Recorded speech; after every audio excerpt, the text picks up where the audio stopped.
मैं डॉक्टर घटा व्यास। पिछली वीडियो में हमने महाकवि भारवी का परिचय और किरातार्जुनीयम के प्रथम सर्ग का परिचय प्राप्त किया था। आज हम अपना किरातार्जुनीयम का प्रथम सर्ग पढ़ने जा रहे हैं, लेकिन उससे पहले हम जानेंगे कि किरातार्जुनीयम के प्रथम सर्ग में जो मंगलाचरण है वह वस्तु निर्देशात्मक मंगलाचरण है। संस्कृत का कोई सा भी ग्रंथ होता है तो सबसे पहले हमें मंगलाचरण मिलता है। मंगलाचरण उसे कहते हैं कि किसी भी कार्य की निर्विघ्न समाप्ति के लिए जो ईश्वर से प्रार्थना की जाती है वही मंगलाचरण कहलाता है। मंगलाचरण 3 प्रकार का होता है, नमस्कारात्मक, आशीर्वादात्मक और वस्तु निर्देशात्मक। यहाँ पर कवि ने प्रथम श्लोक में कथा वस्तु का निर्देश किया है, अतः यहाँ पर वस्तु निर्देशात्मक मंगलाचरण है। और भारवी ने श्लोक के प्रारंभ में श्री शब्द का प्रयोग किया है, यह भी बहुत ही मंगलवाची है।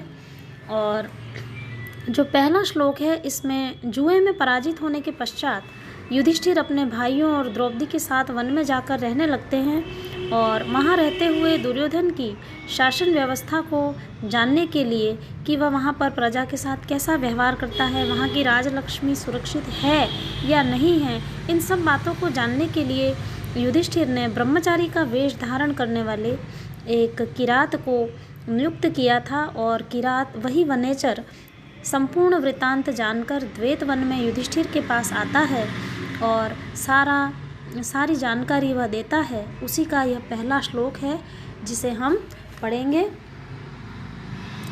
श्रियः कुरूणाम अधिपस्य पालनीम प्रजासु वृत्तिम यमयुंक्त वेदितुम सवर्णिलिंगे विदितः समाययौ युधिष्ठिरं द्वैतवने वनेचरः।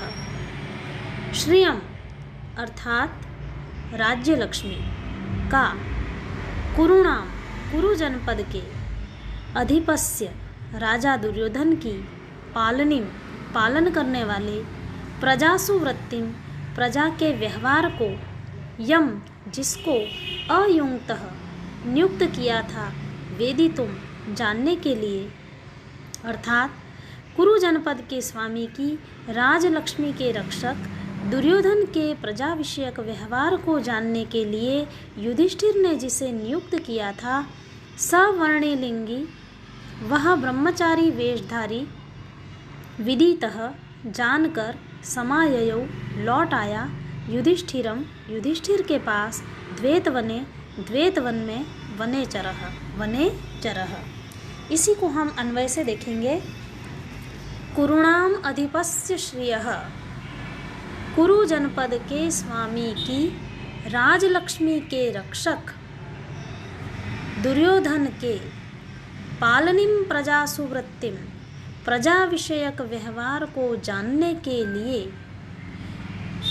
वेदितुम यम अयुंक्त जिसे नियुक्त किया था, वर्णिलिंगी सह वनेचरः वह ब्रह्मचारी का वेश धारण करने वाला वनेचर, विदितः सन सारा वृत्तांत जानकर, द्वैतवने युधिष्ठिरम समाययौ द्वैतवन में युधिष्ठिर के पास आया। यहाँ पर जो श्लोक है इसमें वंशस्थ छंद का प्रयोग किया गया है। प्रथम सर्ग में सभी श्लोकों में वंशस्थ छंद है, अंतिम श्लोक में छंद परिवर्तन है और महाकाव्य के लक्षण के अनुसार यह है। अब अगला श्लोक जो है वो हम पढ़ेंगे।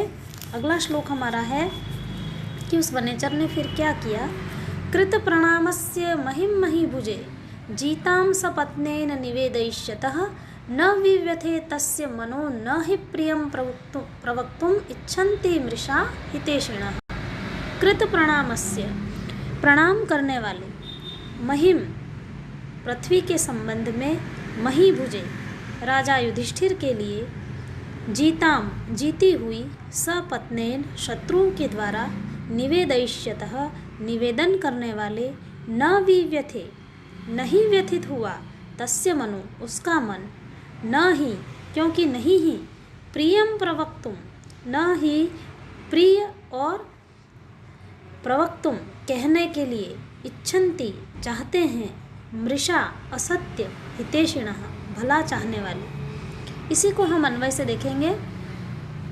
कृत प्रणामस्य सपत्नेन, प्रणाम करके शत्रु के द्वारा जीत ली गई।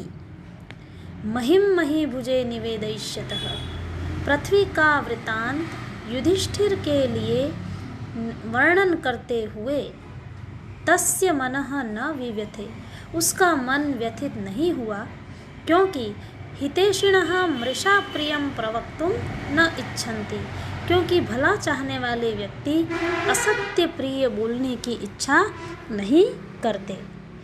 अर्थात व्याख्या के रूप में हम देखें तो वनेचर ने लौटकर महाराज युधिष्ठिर को प्रणाम किया और उसके बाद उसने दुर्योधन की शासन व्यवस्था और प्रजा संबंधी व्यवहार को स्पष्ट शब्दों में सुनाया, दुर्योधन की प्रशंसा की तथा उसने बताया कि वह बहुत ही अच्छा राज्य चला रहा है। तो ऐसा उसको युधिष्ठिर से कहने में तनिक भी संकोच नहीं हुआ, क्योंकि हितैषी लोग प्रिय पर असत्य वचन कहना नहीं चाहते हैं। वह सभी कुछ सही सही बता देना चाहता था, ताकि वास्तविकता को यदि बता दिया जाएगा तो उसके स्वामी अवश्य ही उसका प्रतिकार करने में समर्थ हो सकेंगे। इस प्रकार वनेचर ने दुर्योधन की शासन व्यवस्था की जानकारी युधिष्ठिर को दी। बच्चों, आज की वीडियो में इतना ही। अगली वीडियो में हम आगे के मंत्रों का अध्ययन करेंगे। अस्तु।